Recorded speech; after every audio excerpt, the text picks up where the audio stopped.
Necessity, forged in training, cemented on the battlefield. Air Commandos.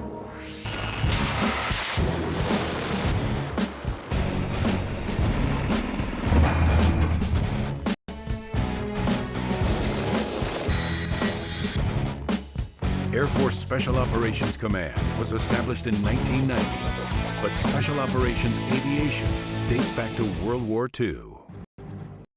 Admiral Hap Arnold directed veteran fighter pilots Lieutenant Colonels Philip Cochran and John Allison to build a self-reliant composite fighting force to support British Brigadier General Ord Wingate and his Chindits. Now, nothing you've ever done before in your life means a thing. Tonight you're going to find out you've got a soul. Good luck. In March 1944, this force was designated the 1st Air Commando Group. From these missions, the 1st Air Commando Group earned its motto, any place, anytime, anywhere, a variation that is still used today. Early in the Korean War, U.S. Army intelligence and the CIA needed to deploy intelligence teams and supplies through short and long-range low-level penetration into North and South Korea. Special Operations provided these unconventional warfare and counterinsurgency operations and the ability to recover downed airmen during these covert missions. The 4400th Combat Crew Training Squadron deployed a detachment to Bien Hoa, Republic of Vietnam on Operation Farmgate. Their mission was to train the Vietnamese Air Force. Thus, Air Force Special Operations Forces flew some of the first U.S. combat missions in Vietnam. The force introduced the first gunships into combat with the deployment of AC-47s to Vietnam. It is guided by North Vietnam and it is spurred by Communist China. Its goal is to conquer the South, to defeat American power, and to extend the Asiatic dominion of communism. And there are great stakes in the balance. Air Force Special Operations Forces deployed in Vietnam reached a total of 10,000 people, 550 aircraft, and 19 squadrons. One of the most notable missions supported by the U.S. Air Force Special Operations was the Son Tai POW camp raid in 1970. The raid altered how the North Vietnamese housed, treated, and interacted with the foreign prisoners. President Jimmy Carter ordered an attempt to end the Iran hostage crisis. The operation encountered many obstacles and was eventually aborted. Late yesterday, I canceled a carefully planned operation which was underway in Iran to position our rescue team for a later withdrawal of American hostages who've been held captive there since November 4th. Equipment failure in the rescue helicopters made it necessary to end the mission. Immediately following the failed Eagle Claw operation, the Pentagon planned a second mission to rescue the hostages in Iran.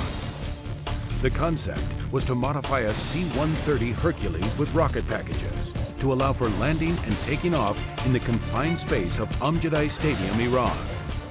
The mission was terminated after the Iranian parliament agreed to release the hostages. Grenada, we were told, was a friendly island paradise for tourism. Well, it wasn't. It was a Soviet-Cuban colony being readied as a major military bastion to export terror and undermine democracy. We got there just in time. 23rd Air Force participated in the successful rescue of Americans from the island nation of Grenada. As President, I have no higher obligation than to safeguard the lives of American citizens. And that is why I directed our armed forces to protect the lives of American citizens in Panama and to bring General Noriega to justice in the United States. The 23rd Air Force participated in the reestablishment of democracy in the Republic of Panama during Operation Just Cause. Special Tactics combat controllers and pararescuemen provided important support to combat units during this operation. A 1st Special Operations Wing Combat Talon Crew ferried the captured Panamanian president, Manuel Noriega, to prison in the United States. On the 22nd of May, 1990, General Larry D. Welch, Air Force Chief of Staff, designated 23rd Air Force as Air Force Special Operations Command. Announcement is made that Headquarters 23rd Air Force, Hurlburt Field, Florida, is redesignated Headquarters Air Force Special Operations Command. Life of a nation, we're called upon to define who we are and what we believe. Sometimes these choices are not easy. But today as President, I ask for your support in a decision I've made to stand up for what's right and condemn what's wrong, all in the cause of peace. AFSOC participated in Operations Desert Shield and Desert Storm, the protection of Saudi Arabia and liberation of Kuwait. Special Operations Forces performed direct action missions, infiltration, exfiltration, combat search and rescue. Pavlo Cruz led the helicopter assault on radars to blind Iraq at the onset of hostilities. AFSOC Special Tactics and Intelligence personnel supported Operation Restore Hope in Somalia to establish a secure environment for humanitarian operations. AFSOC maintained a constant combat search and rescue alert posture as part of Operation Joint Guard. Our mission is clear: to demonstrate the seriousness of NATO's purpose so that the Serbian leaders understand the imperative of reversing course, to deter an even bloodier offensive against innocent civilians in Kosovo, and if necessary, to seriously damage the Serbian military's capacity to harm the people of Kosovo. In short, if President Milosevic will not make peace, we will limit his ability to make war.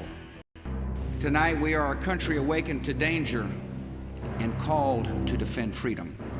Our grief is turned to anger, and anger to resolution. Whether we bring our enemies to justice or bring justice to our enemies, justice will be done.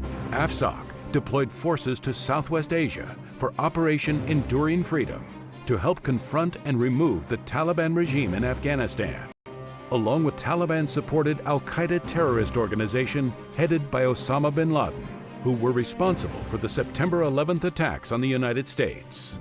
All the time there's jets, sound of jets flying around, and the Taliban, they don't care about it. But there's one plane that scares them. There's the sound of this transport plane that scares them. And this is a plane equipped with a lot of heavy machine guns, even a cannon. And the thing is, the Taliban, they know that this gunship is used when there is some special forces operations. It's used as a support, air support, during these kind of operations. AFSOC again deployed forces to Southwest Asia, this time in support of what would become Operation Iraqi Freedom, which removed Saddam Hussein and liberated the Iraqi people from his ruthless Ba'athist regime.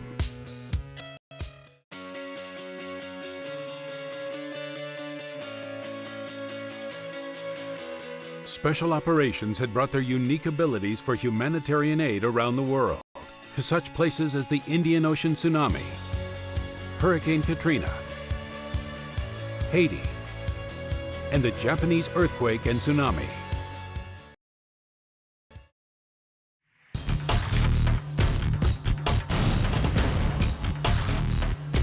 For the last 3 decades, if there has been a fight, a contingency, or a humanitarian mission, AFSOC has been in the thick of it.